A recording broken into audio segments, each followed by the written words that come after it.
Assalamualaikum warahmatullahi wabarakatuh. Halo guys, kembali lagi bersama saya Bobby Herien. Kali kita akan kembali komentari video dari Didi Juli yang judul Kakek Legend is Back. Kasihan langsung dibuat nyungsep sama Paul. Kita akan langsung nonton videonya, habis itu akan kita komentari guys. Aku, salam sejahtera dalam kasih Kristus. Jumpa lagi dengan saya, Didi Juli. Kita akan belajar berapologetika bersama-sama di channel ini. Kakek Legend is back. Kakek Sanihu Munir maksud saya, kembali lagi setelah lama vakum. Entah karena apa. Setahu saya sih, beliau ini kayaknya sedang sakit ya. Sekarang sepertinya sudah sehat, sudah sembuh, dan mulailah dia berpolemik lagi. Apa yang dia lakukan sekarang? Jadi dia protes mengenai nomenklatur yang diterbitkan oleh Presiden Jokowi. Apa protesnya? Mari kita melihat video berikut ini.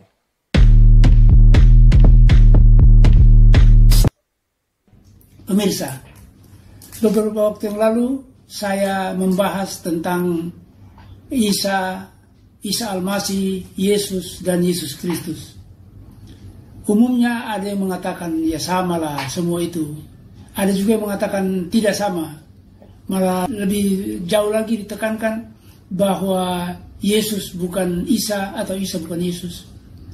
Nah, sekarang saya mengatakan bahwa Isa atau Yesus itu sama. Isa Al-Masih dengan Yesus sama. Tetapi kalau kita sudah mengatakan Yesus Kristus, nah di sini kendalanya. Mengapa? Kalau dikatakan bahwa Isa Al-Masih itu kan merujuk kepada Isa sebagai Nabi. A'udzubillahi minasyaitonirrajim. Bismillahirrahmanirrahim. Innamal Masihu Isa bin Maryam Rasulullah. Jadi kita tidak mungkin menjelajah keluar dari rambu-rambu ini. Bagi kita, Isa Al-Masih adalah Nabi. Innamal Masihu Isa bin Maryam Rasulullah. Nah, saya jadi tergelitik juga ini. Kok tiba-tiba Presiden kita yang tersayang Joko Widodo mengeluarkan keputusan untuk merubah istilah kenaikan Isa Al-Masih menjadi kenaikan Yesus Kristus. Kebangkitan Isa Al-Masih menjadi kebangkitan Yesus Kristus. Padahal Isa Al-Masih dan Yesus Kristus itu adalah dua oknum yang berbeda. Atau dua orang yang kemudian dipasangkan atau dicantelkan gelar-gelar yang bertolak belakang. Itulah seperti saya kata tadi. Kalau Isa alaihissalam, Isa Al-Masih itu artinya sebagai Nabi utusan Allah. Tetapi kalau sudah Yesus Kristus, itu ciptaan Paulus. Yesus menjadi Kristus itu pekerjaan Paulus. Semasa hidupnya Yesus tidak mengenal dirinya sebagai Kristus. Karena ketika Paulus mencantelkan Yesus Kristus, maka embel-embel penyembah berhala masuk di situ. Yang lahir tanggal 25 Desember lah, yang anak Allah lah, dan sebagainya. Setara dengan Allah dan sebagainya. Kemudian dikatakan bahwa namanya di atas segala nama. Jadi penandatanganan Kepres yang ditandatangani oleh Presiden Jokowi ini sesungguhnya kurang akurat atau tidak akurat. Karena mencampur adukan Nabi Allah dengan Tuhan penyembah berhala. Kristus itu adalah Tuhan penyembah berhala. Dengan segala macam embel-embel yang aneh dan tidak pernah ditahu semasa hidupnya. Jadi semasa hidupnya Nabi itu ya orang menyebutnya Nabi. Atau Tuhan, Lord, Kurios. Tapi tidak pernah dibilang God. Itulah yang saya sampaikan unek-unek saya pada hari ini tentang keteledoran Bapak Presiden menandatangani Kepres ini. Sekian. Bismillahirrahmanirrahim. Assalamualaikum warahmatullahi wabarakatuh. Jadi itu tadi ya, bahwa kakek Sanihu ini sebenarnya keberatan dengan apa yang dilakukan oleh Presiden Joko Widodo dengan mengganti nama Isa Al-Masih menjadi Yesus Kristus. Begini guys ya, ini kan ranah agama. Karena agama biarlah orang yang beragama yang memutuskan, bukan presiden. Presiden itu tugasnya kenegaraan, bukan ngurus tentang agama. Agama itu ada lagi bidangnya. Kalau ini kan yang membuat Isa Al-Masih ini kan adalah umat beragama itu sendiri. Kenaikan Isa Al-Masih, kenaikan Yesus Kristus itu terserah dari umat beragama. Kalau Kristen memakai Isa Al-Masih ke Yesus Kristus ke silakan gitu. Itu hak mereka, bukan ada campur tangan presiden. Di situ tak masalah, guys. Kenapa protes? Kan ini hari rayanya orang Kristen. Justru Pak Presiden kita yang tersayang ini mengembalikan istilah yang benar kepada pemiliknya, yaitu Yesus Kristus.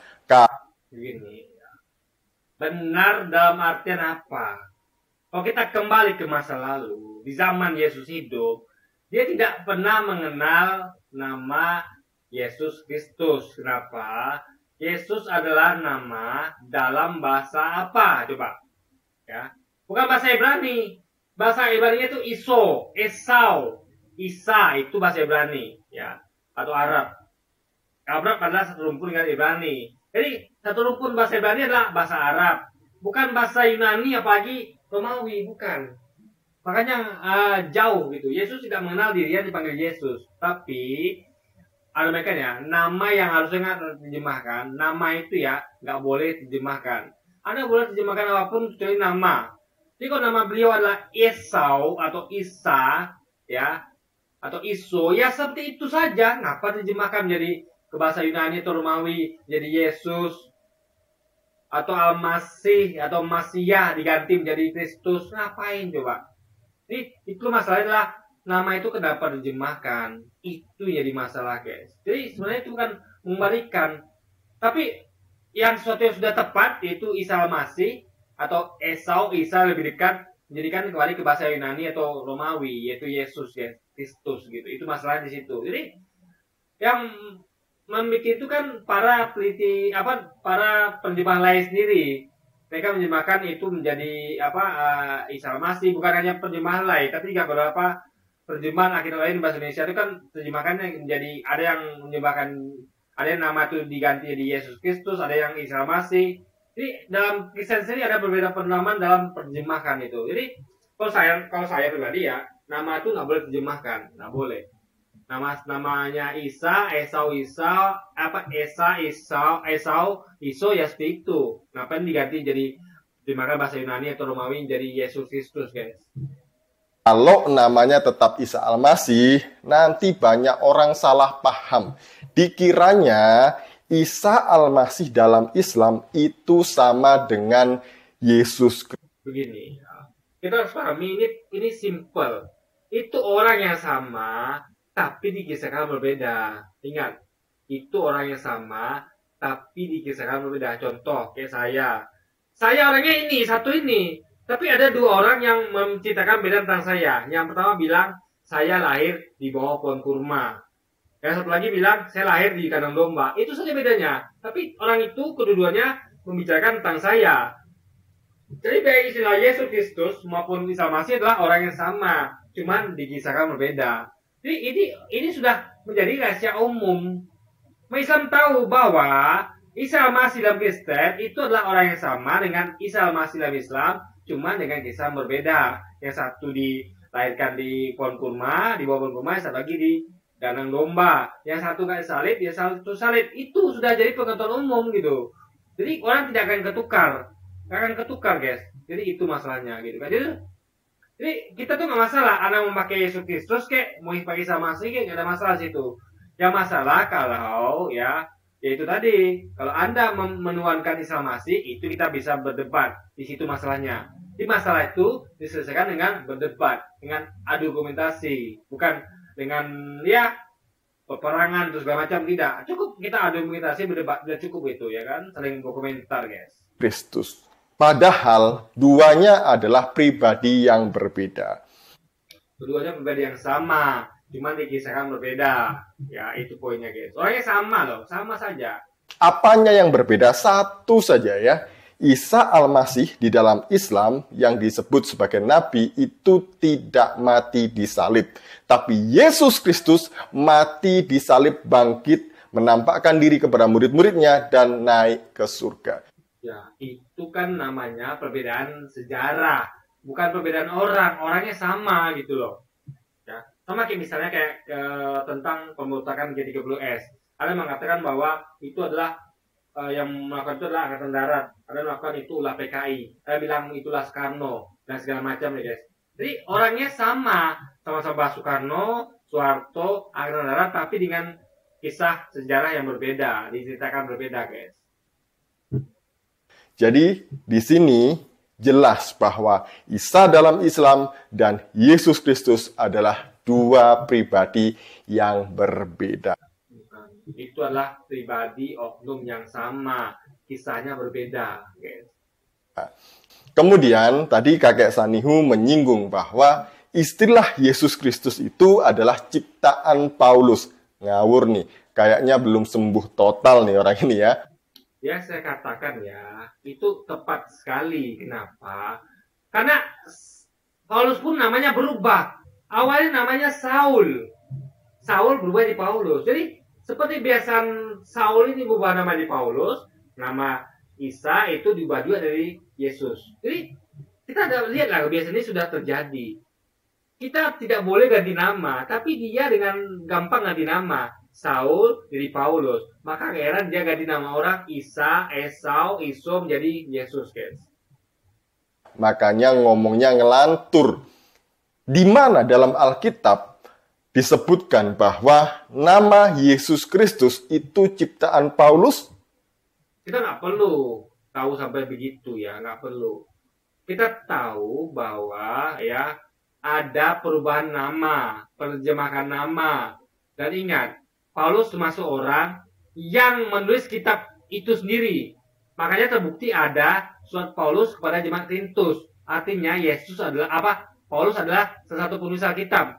Karena ada suratnya kepada jemaat Korintus masuk di Alkitab. Jadi penulis Alkitab adalah Matius, Lukas, ya, Yohanes, Paulus masuk. Buktinya apa? Ada kesaksian Lukas bahwa itu membuktikan Lukas adalah penulis. Kesaksian Matius, bukti Matius adalah penulis. Kesaksian Yohanes, bukti Yohanes adalah penulis. Dan surat Yohanes kepada jemaat Korintus, bukti Paulus adalah penulis juga. Gitu. Jadi Paulus terlibat dan punya andil dalam merubah. Karena dia ikut terjemahkan kan, dia ikut menerjemahkan, jadi dia ikut menuliskan gitu. Jadi bagian yang karena nama dia saja berubah gitu, ya nama dia saja berubah.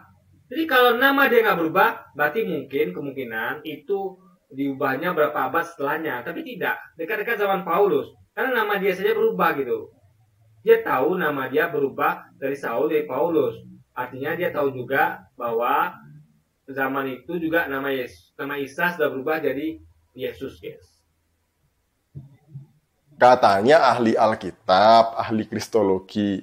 Dalam Matius pasal 1 ayat yang pertama, di situ disebutkan, inilah silsilah Yesus Kristus, anak Daud, anak Abraham. Ya, itu bahasa Indonesia. Kita merujuk ke bahasa asli. Sayangnya, bahasa terjemahan itu nama ikut terjemahkan, itu masalahnya. Kita tengok, nama Nabi Muhammad tetap Nabi Muhammad, tidak berubah jadi Muhammad atau Mehmet, tidak. Muhammad ya Muhammad, dari apa aslinya, jadi nama Musa, Ibrahim, Isa, itu tidak berubah. Enggak ke bahasa tertentu diterjemahkan, enggak. Tapi Yesus kan diterjemahkan dari Isa, Esau. Makanya ada akan lihat satu orang itu berapa nama. Ada Isa, Esau, Iso, Yesus, Mesias, ada Kristus. Itu karena gagal terjemahkan.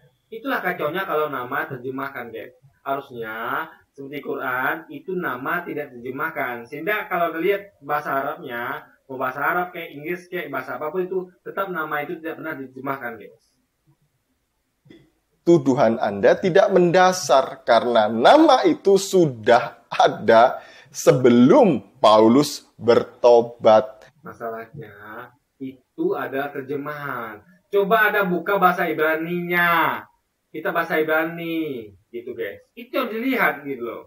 kita ingin lihat bahasa mula-mula. Kalau terjemahan ya bisa saja, namanya terjemahan kan. Jadi guys ya, terjemahan itu ya, kapan terjemahkan? Apalagi bahasa Indonesia.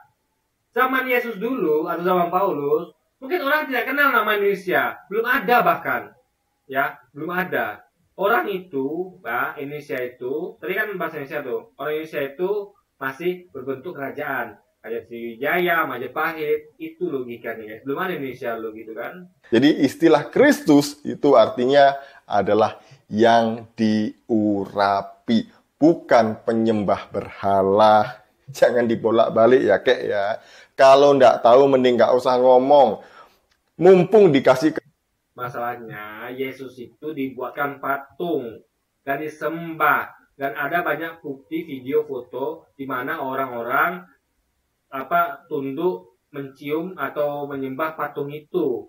Itu masalah guys. Artinya kalau Anda membuat patung berarti Anda membuat berhala. Apalagi Anda menciumnya berarti Anda mencium berhala. Anda menyembahnya berarti Anda menyembah berhala. Itu masalahnya di situ. Dalam Islam tidak mengenal ada patung. Ya kan patung dibuat untuk sembah. Dibuat saja tidak ada dalam Islam guys. Itu masalahnya. kesempatan kedua setelah sakit, kemudian sembuh, pakailah itu baik-baik ya. Dengan keluarga, habiskan waktu bersama dengan cucu, gitu ya. Dakwah itu tidak mengenal usia ya. Nabi Muhammad itu berdakwah hingga akhir hayatnya.